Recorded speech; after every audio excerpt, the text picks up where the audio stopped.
Hello बच्चों, welcome back to my channel mission IIT JEE। जैसा कि आप जानते हैं, अभी तक हम हाइपरबोला के एडवांस लेवल के PYQs कर रहे थे और हमने ये भी गौर किया था कि कोऑर्डिनेट ज्योमेट्री के अंदर केवल एक स्ट्रेट लाइन के चैप्टर को छोड़कर बाकी सारे ही चैप्टर्स के अंदर जितने भी हम प्रॉब्लम्स को देख रहे थे, चाहे वो सर्कल हो, एलिप्स हो, हाइपरबोला हो, चाहे पैराबोला हो, उन सभी के अंदर एक काइंड ऑफ स्टैग्नेशन आ चुका था। उनमें नए टाइप के प्रॉब्लम्स नहीं बन पा रहे थे। केवल एक स्ट्रेट लाइन की ऐसा चैप्टर था जिसके अंदर डिफरेंट नई वैरायटी के प्रॉब्लम्स हमने देखे थे। आज से हम एक नया टॉपिक स्टार्ट कर रहे हैं, कैलकुलस का लिमिट चैप्टर। देखा जाए तो IIT के अंदर ये जो कैलकुलस है वो काफ़ी मेजर पोर्शन को संभालता है।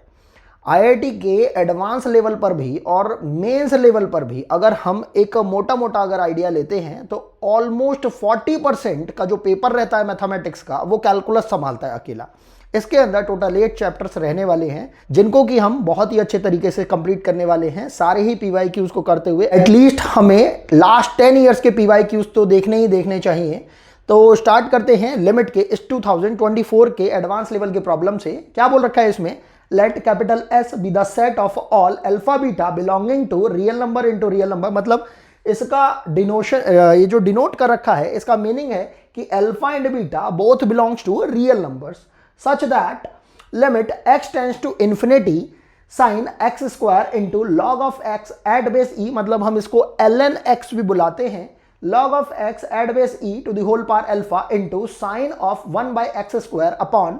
x to the power alpha beta into log of 1 plus x to the whole power beta again at base e equals to 0। मतलब इन्होंने लिमिट को पूरा सॉल्व करके उसका रिजल्ट भी हमें यहां पर दे रखा है इक्वल टू 0 करके। देन इन्होंने पूछ रखा है which of the following is are correct. ये एक मल्टीपल चॉइस टाइप का प्रॉब्लम था और इसके अंदर हमें 4 ऑप्शन दे रखे हैं कि अल्फा बीटा की कौन कौन सी वैल्यू इसके अंदर सेटिस्फाई कर पाएंगी।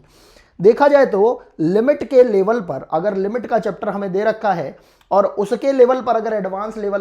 एडवांस का प्रॉब्लम पूछ रखा है तो अगर उसमें थोड़ा सा स्पाइसी अगर ना बनाया जाए प्रॉब्लम को तो प्रॉब्लम 2 मिनट में सॉल्व हो जाएगी। यहां पर एडवांस लेवल पर IIT ने यही काम किया है कि इस प्रॉब्लम में थोड़ी सी इन्होंने टेक्निकलिटी डाल रखी है। स्टार्ट करते हैं बिल्कुल बेसिक से। हमने क्या करा, अपने इस एक्सप्रेशन को ले लिया और एक्सप्रेशन को हम स्टेप बाय स्टेप सॉल्व करना स्टार्ट करते हैं। हमने लिखा limit x tends to infinity sine of x square into log of x at base e to the whole power alpha into sine of 1 by x square whole upon x to the power alpha into beta into log of 1 plus x to the whole power beta at base e। अब यहां पर हमें जो इसका RHS दे रखा है, मतलब जो इसका फाइनल रिजल्ट दे रखा है वो कितना दे रखा है? 0। समझने वाली बात यह है कि हम इस limit x tends to infinity को अगर इन सारे ही टर्म्स पर इंडिविजुअली अप्लाई करते हैं तो इनका रिजल्ट किस तरीके का आएगा। हम देख पाएंगे कि अगर हम इस पर्टिकुलर साइन x स्क्वायर की बात करेंगे तो अगर x की वैल्यू इंफिनिटी रख दी जाएगी तो ऑब्वियसली x स्क्वायर की वैल्यू भी इंफिनिटी हो जाएगी। तो हम समझ पाएंगे कि साइन x स्क्वायर की जो वैल्यू आ रही होगी इंफिनिटी रखने पर वो इंफिनिटी नहीं आएगी, क्योंकि साइन की जो वैल्यू है वो साइनोसोडियल कर्व के थ्रू हमें मिलती है और इसकी मैक्सिमम वैल्यू 1 हो सकती है और मिनिमम वैल्यू -1 हो सकती है। मतलब यहां पर इस साइन x स्क्वायर की वैल्यू लिमिटेड ही आएगी, मतलब वो -1 से लेकर 1 के बीच में ही कहीं पर आएगी। तो हमें ये समझ में आता है कि ये एक डेफिनेट वैल्यू को हमें देगा, ये कोई इन्फिनिटी टाइप की वैल्यू को नहीं दे पाएगा। तो हमें इससे बिल्कुल परेशान होने की जरूरत नहीं है। ये बेसिकली टर्म हमारे इस पूरे लिमिट के अंदर कहीं पे भी कोई भी परेशानी क्रिएट नहीं कर पाएगी। अब बात करते हैं हम और बाकी के टर्म्स की। जब हम इस sine of 1 by x square की टर्म को देखते हैं तो हम समझ पाएंगे, जब हम बोलते हैं लिमिट इस टाइप का एक expression x tends to 0 sine x upon x, तो इसकी वैल्यू हमारे पास कितनी हो जाती है? 1। अगर यहां पर हमने x की वैल्यू को इंफिनिटी रख दिया तो आप समझ पाएंगे कि इसकी वैल्यू हो जाएगी साइन 0। तो यहां पर साइन 1 अपॉन x स्क्वायर को हम बिल्कुल वैसे ही ट्रीट कर सकते हैं कि जब x टेंड्स टू 0 करके साइन x अपॉन x की वैल्यू हम पहुंचाते हैं 1 के इक्वल, इसी तरीके से हम बोल सकते हैं limit x tends to infinity sine of 1/x upon 1/x equals to 1 करके, या यहीं पर ही अगर हमने स्क्वायर भी लगा दिया तो इसकी वैल्यू भी हमारे पास कितनी आ जाएगी, 1। तो इस पर्टिकुलर साइन वाले टर्म को हम सिंप्लीफाई करके इसे निपटा सकते हैं। तो अभी के लिए अगर हमने यहां पर इस साइन 1/x² के लिए इसके अपॉन में भी 1/x² कर दिया, और इसको बैलेंस आउट करने के लिए यहां पर हमने मल्टीप्लाई भी कर दी 1/x² की। एक्सप्रेशन को थोड़ा समझने की कोशिश करिए। तो इस पर्टिकुलर की वैल्यू जब हम limit x tends to infinity लगा देंगे तो इसकी वैल्यू कितनी हो जाएगी हमारे पास, 1। बिल्कुल उसी ही लॉजिक की तरह है जैसे कि जब हम limit x tends to 0 sine x upon x की वैल्यू कहां पहुंचाते हैं, 1 के ऑलमोस्ट इक्वल। तो यहां से हमारे पास ये टर्म हट सकती है और ये टर्म भी हमारे पास हट सकती है। अब जो टर्म बचेंगी उनको हमने लिख लिया, वो हो जाएगा हमारे पास limit x tends to infinity log of x to the power at base e पर alpha into 1/x² whole upon में x to the power alpha into beta into log of 1 + x to the whole power beta at base e। यहां पर हम देख रहे हैं कि x का एक तो टर्म हमारे पास यहां पर अवेलेबल है with powers alpha into beta, और एक टर्म हमारे पास ये भी है 1/x²। तो इस 1/x² में से इस x² वाले टर्म को, क्योंकि ये डिनोमिनेटर में ही जाएगी, हम यहां डिनोमिनेटर में पहुंचा देते हैं और इसको कुछ इस तरीके से लिख सकते हैं। अब हम जानते हैं कि इस एक्सप्रेशन को भी हम थोड़ा सिंप्लीफाई कर सकते हैं। अगर हम देखते हैं कि x to the power alpha beta है और यहां पर x टू द पावर 2 है, तो बेसिक एल्जेब्रिक एक्सप्रेशन के मल्टीप्लिकेशन पर जो हमारे पास रिजल्ट आता है उसके बेसिस पर हम इस x² की मल्टीप्लाई जब इस x to the power alpha beta में कर देंगे तो हम जानते हैं मल्टीप्लिकेशन में पावर्स आपस में एडअप हो जाती हैं। तो हमारे पास कितना आ रहा है, x to the power alpha beta plus 2। जब हमने अपने इस बड़े से एक्सप्रेशन को थोड़ा सिंप्लीफाई कर लिया तो अब हम देखते हैं कि यहां पर लॉग की एक टर्म ये है, एक टर्म ये है, और हमारे पास एक एल्जेब्रिक एक्सप्रेशन भी बचा हुआ है। अब यहां पर हमें करना क्या है, ध्यान से देखेंगे, ये है हमारे पास लॉग ऑफ x। अब x तो कहां तक टेंड कर रहा है, यहां पर थोड़ा लॉजिकल रीजनिंग अगर आप लगाएंगे तो आप समझ पाएंगे कि प्रॉब्लम इन्होंने बहुत ही अच्छे तरीके से टेक्निकल पॉइंट्स के साथ लॉजिकली रिप्रेजेंट कर रखी है। लॉग ऑफ x की वैल्यू इन्होंने कहां पे टेंड कर रखी है, इन्फिनिटी तक इन्होंने टेंड कर रखी, मतलब x की वैल्यू जो है वो इन्फिनिटी तक आ रही है। अगर x की वैल्यू यहां पर इन्फिनिटी पुट कर देंगे तो हमें समझना पड़ेगा कि लॉग ऑफ इन्फिनिटी ही आने वाला है, लेकिन यहां पर ये जो पार हमारे पास अल्फा लगी हुई है, इस अल्फा पार की वजह से यहां पर हमारे इस एक्सप्रेशन की वैल्यू इन्फिनिटी की बजाय 0 भी हो सकती है। मतलब अगर अल्फा की वैल्यू ग्रेटर देन 0 रही तो हमारे पास इस टर्म की वैल्यू इन्फिनिटी आ जाएगी। इसी तरीके से यहां पर ये जो टर्म है हमारे पास log ऑफ 1 + x, अगर इन्फिनिटी के अंदर हम कोई क्वांटिटी ऐड भी कर देते हैं या सब्ट्रैक्ट भी कर देते हैं तो भी इन्फिनिटी ही रहता है। इन्फिनिटी एक इतना बड़ा नंबर हम एज्यूम करके चलते हैं कि उसमें चाहे हम किसी भी क्वांटिटी को ऐड कर दें चाहे सब्ट्रैक्ट कर दें, मतलब अगर हम बोल रहे हैं कि इन्फिनिटी में अगर हम इन्फिनिटी ऐड कर रहे हैं तो वो 2 टाइम्स ऑफ इन्फिनिटी नहीं होता है। इन्फिनिटी एक इतना अनइमेजिनेबल नंबर है, इतना बड़ा नंबर है कि अगर उसमें हम कोई क्वांटिटी ऐड भी कर रहे हैं या सब्ट्रैक्ट भी कर रहे हैं तो वो इन्फिनिटी ही रहने वाला है। मतलब infinity plus infinity is not going to be equal to twice time of infinity, it will become only infinity. और इसी तरीके से अगर हम इन्फिनिटी माइनस इन्फिनिटी कर रहे हैं तो क्योंकि हम इमेजिन ही नहीं कर सकते इतने बड़े नंबर को, तो इन्फिनिटी माइनस इन्फिनिटी 0 नहीं आने वाला है, that will also be coming equals to infinity. तो यहां पर हो क्या रहा है कि जब 1 + x मतलब 1 + इन्फिनिटी जब हम बोल रहे हैं तो ये भी इन्फिनिटी के बराबर ही टर्म बन रही है। And log of infinity again हमारे पास इन्फिनिटी वैल्यू आ रही है, और इनफाइनाइट वैल्यू पर जब आपने पार बीटा लगाया, अगेन यहां पर वही हमारे पास केस रिपीट करेगा कि अगर बीटा की वैल्यू अगर ग्रेटर देन 0 रहने वाली है तो हमारे पास ये टर्म इन्फिनिटी ही रहेगी, लेकिन अगर बीटा की वैल्यू लेस देन 0 हो जाएगी तो ऑब्वियसली ये जो टर्म है हमारे पास इन्फिनिटी कितनी बन जाएगी, 0। इस चीज का ध्यान रखते हुए हमें अल्फा और बीटा को साथ साथ लेते हुए चलने की जरूरत हमें दिख रही है, क्योंकि अगर हमने मतलब अल्फा के लिए हमने एक केस लिया ग्रेटर देन 0 और बीटा के लिए लेस देन 0 वाला केस लिया, तो इस तरीके से हमारे पास 3-4 केसेस बन सकते हैं। लेकिन क्योंकि एडवांस लेवल पर हमारे पास जो टाइम है वो थोड़ा लिमिटेड है, तो हम दूसरी अप्रोच लगाने की कोशिश करते हैं। हम देखेंगे यहां पर कि जब log ऑफ x को and log of 1 plus x को जब हम देखते हैं साथ साथ, तो इनमें कोई एक रिलेशन टाइप से स्टैब्लिश किया जा सकता है। वो कैसे? अगर हम साइड में देखें लिमिट अगर हमारे पास दे रखा हो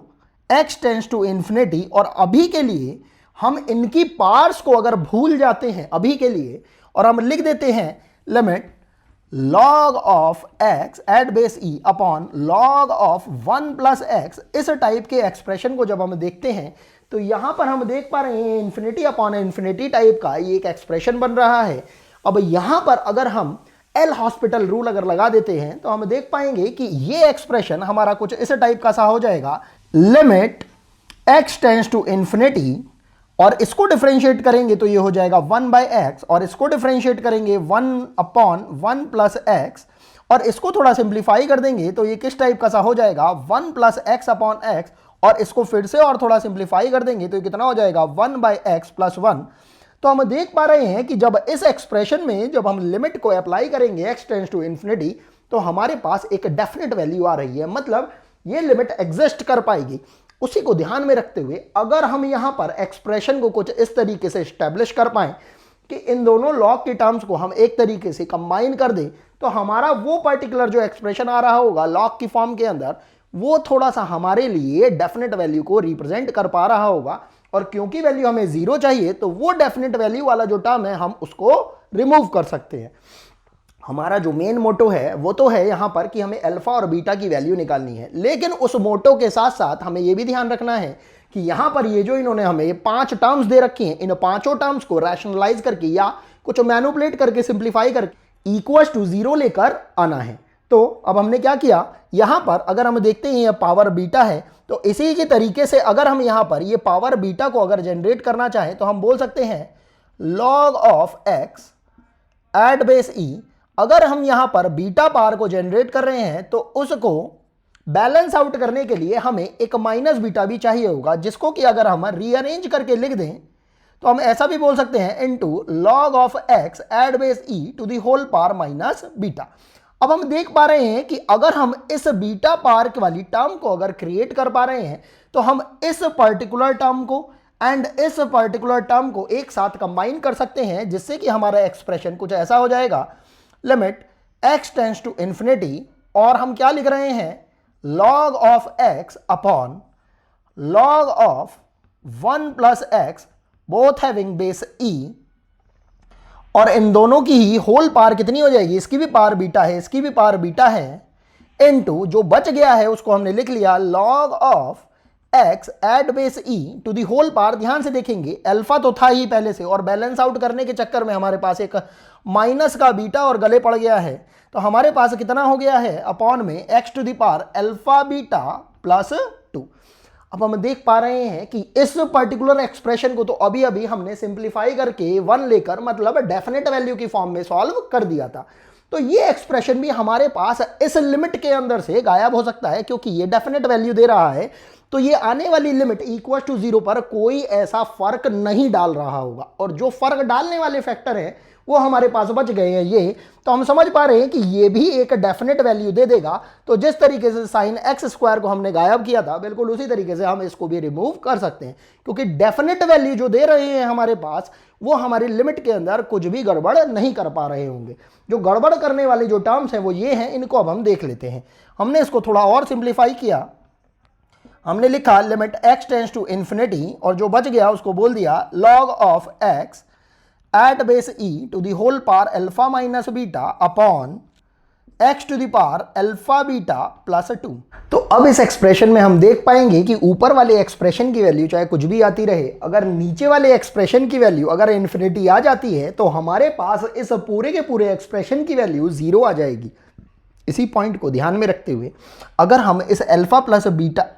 बीटा प्लस 2 की अगर बात करते हैं तो हम समझ पाएंगे कि अल्फा बीटा प्लस 2 हर हालत में हमारे पास ग्रेटर देन 0 ही आना चाहिए। जैसे ही हम इस बात को समझ पाएंगे हमारे लिए इस प्रॉब्लम को सॉल्व करना बिल्कुल ईजी हो जाएगा। वो क्यों? क्योंकि हम देख पा रहे हैं कि अगर इस अल्फा बीटा प्लस 2 की वैल्यू लेस देन 0 हो गई तो ये जो हमारे पास x टेंडिंग टू इन्फिनिटी है, यहां से इन्फिनिटी की पावर नेगेटिव आ जाएगी और उसकी वजह से ये वैल्यू कितनी हो जाएगी हमारे पास 0। तो हमारे पास जो एक्सप्रेशन बन रहा होगा वो कुछ इक्वल टू 0 ना आकर इन्फिनिटी वैल्यू को दे रहा होगा। और क्योंकि यहां पर एक्सप्रेशन में पहले ही बोल रखा है कि हमें वैल्यू कितनी लेकर आनी है 0, तो ये हमारे लिए वैल्यू 0 लेकर आने के लिए जरूरी हो जाएगा कि ये जो नीचे हमारे पास इन्फिनिटी बन रहा है इसकी पावर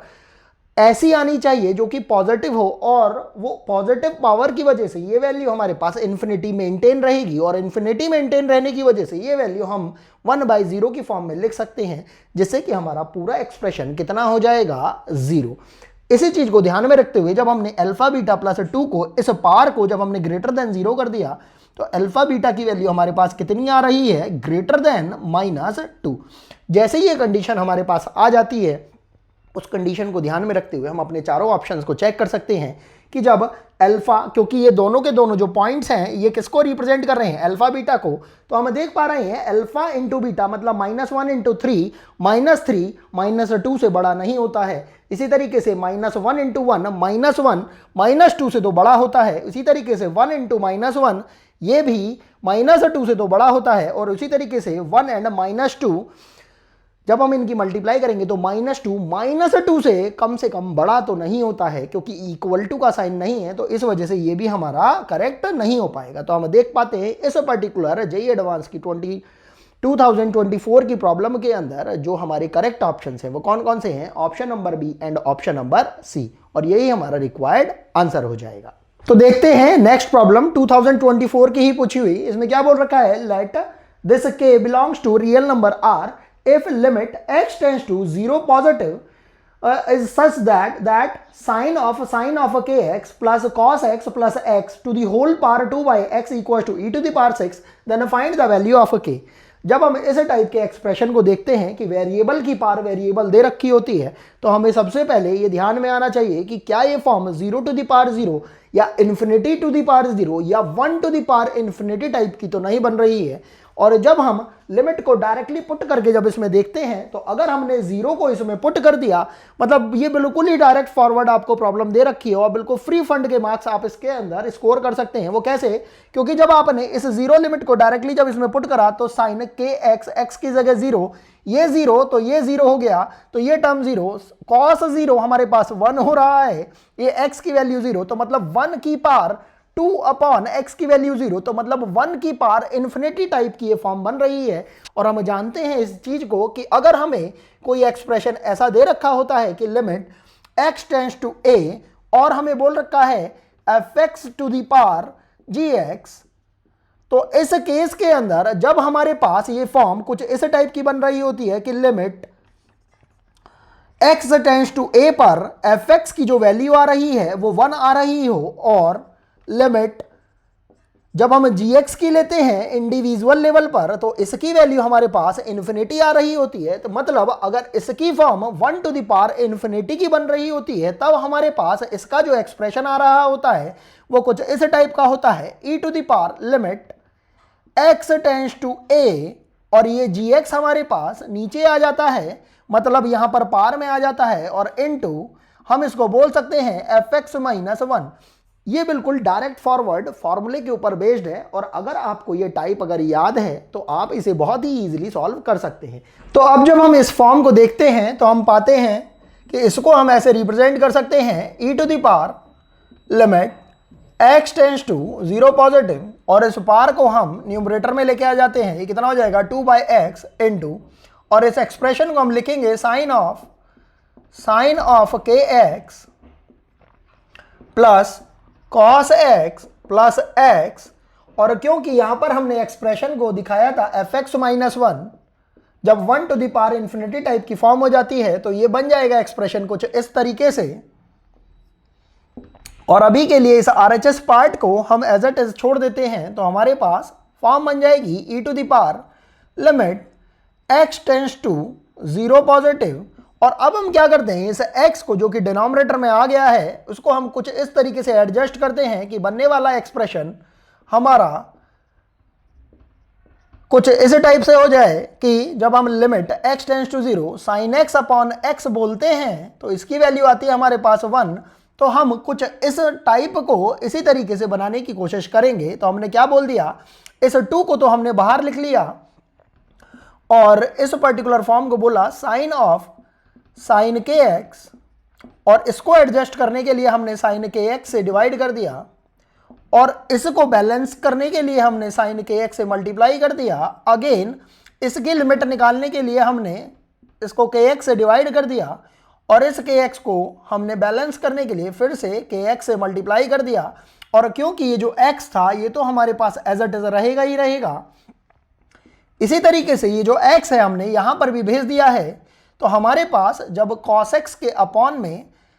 और x के अपॉन में और 1 के अपॉन में जब x जाएगा तो एक्सप्रेशन कुछ इस तरीके सा हो जाएगा। हमने इसको और थोड़ा फर्दर सॉल्व किया, ये हो जाएगा e to the power limit x tends to 0 positive और 2 हमारे पास है ही। हम देख पाएंगे इसके ऊपर जब हमने लिमिट लगाई तो इसकी वैल्यू 1 हो गई,